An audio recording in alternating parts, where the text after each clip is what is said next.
Meditation is a phenomenal empowerment that you can do whatever is needed in the world, whatever, I mean that, and still remain untouched by the process of activities that we need to conduct in the world.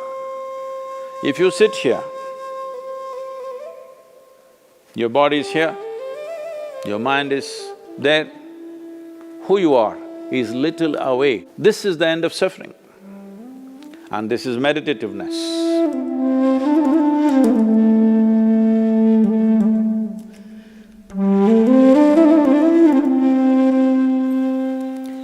Namaskaram. Everybody is suddenly, people who had never meditated in their lives, never even considered that possibility, are now suddenly talking about meditation, the need to meditate, wanting to meditate. Let us examine this meditation, what this is. First of all, what does the word meditation mean? The English word meditation doesn't really mean anything, in the sense it doesn't say anything specific. If anybody sits normally with their eyes closed, it's assumed they must be meditating. One can sit with their eyes closed and do many things.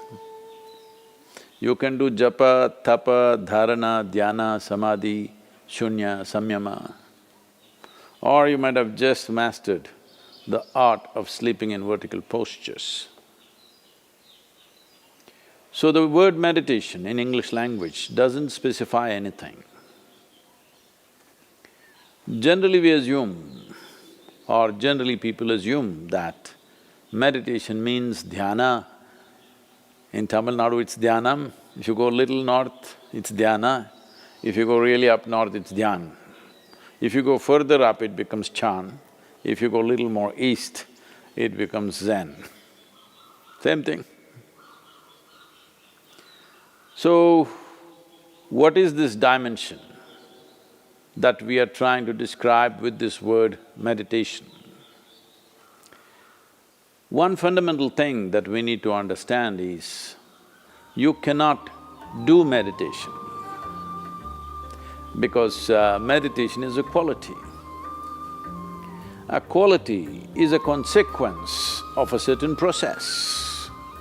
You can initiate a process, you can conduct a process. You cannot conduct a quality. Quality is just a consequence. It is like you want flowers in your garden. You don't sit there and do flower meditation. You know what happened to the flower people If you want flowers in your garden, you don't have to think flowers. You have to think soil, manure, water, sunlight. If you conduct this process of these ingredients properly, flower and fruit is a consequence. But today, the world has become so goal-oriented. Because they're so goal-oriented, they are not interested in the soil, definitely not interested in the manure and all the other things, but they want flowers and fruit. If you want flowers without soil, manure, water and sunlight, well, you will have to settle for plastic flowers. Plastic flowers are very wonderful.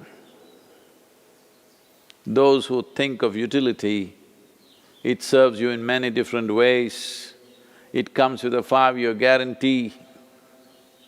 Flowers are a nuisance. If you keep flowers in your house, you have to look at them at least 5 times in a day, what's happening, are they thriving well or not? But if you keep plastic flowers in your home, 5 years guaranteed, unlike your life. So essentially, the dimension and the process that you're referring to as meditation is very life-oriented. When I say life-oriented, today largely you're material-oriented or at the most mind-oriented, maybe emotion-oriented or physical body, which is a material again. Largely life has become like this. People's idea of life is, if someone says, "my life," you're supposed to understand they're talking about their job.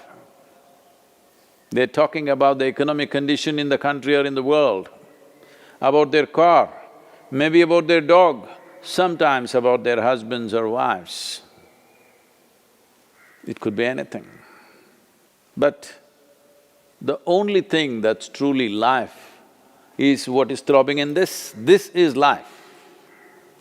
The rest are arrangements that we have made, hoping that these arrangements will allow us to enhance our life. Whether it's education, career, relationships, marriage, children, wealth, whatever. All these things one is after only in the hope that it will enhance our life. As you know, most people, instead of enhancing their life, largely get entangled with these accessories. Accessories have become larger than the life process. Well, I think in a very cruel way, the virus is bringing focus on the life. You suddenly understand your expensive home has become a prison. Your expensive car is as good as junk because you can't drive it, at least for some time. So now naturally a whole lot of people are asking all over the world, how to meditate, what should I do? As I said, you cannot meditate, but you can become meditative because it's a quality. If one cultivates their body, mind, emotion and energies to a certain level of maturity, you will be naturally meditative 24 hours of the day. Meditation is not an impairment, that if you're meditative, you have to close your eyes and be limited to one place. Meditation is a phenomenal empowerment that you can do whatever is needed in the world, whatever, I mean that.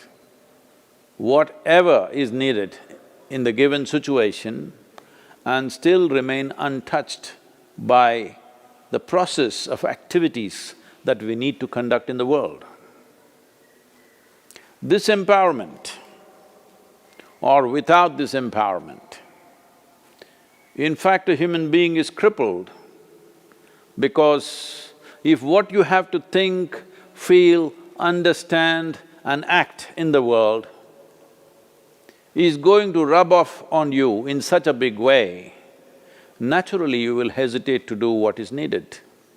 Naturally you will avoid doing things that need to be done. In a way, the moment you are in a state where your own activity and the activity of the world around you and the activity of your mind and your emotion, once they're impacting you every moment of your life, then in some way you will cripple yourself because naturally you would want to keep the scale of your life very limited because activity, thought, emotion, involvement with life can cause enormous amount of suffering. Once there is fear of suffering, knowingly or unknowingly, you will limit the scope and possibilities of your life. Meditation means just this, in a very simple way if we have to put it. If you sit here, your body is here, your mind is there, who you are is little away from these two dimensions of physical body and mental accumulations. These two accumulations of body and mind, if a little space arises between you and this is the end of suffering. And this is meditativeness.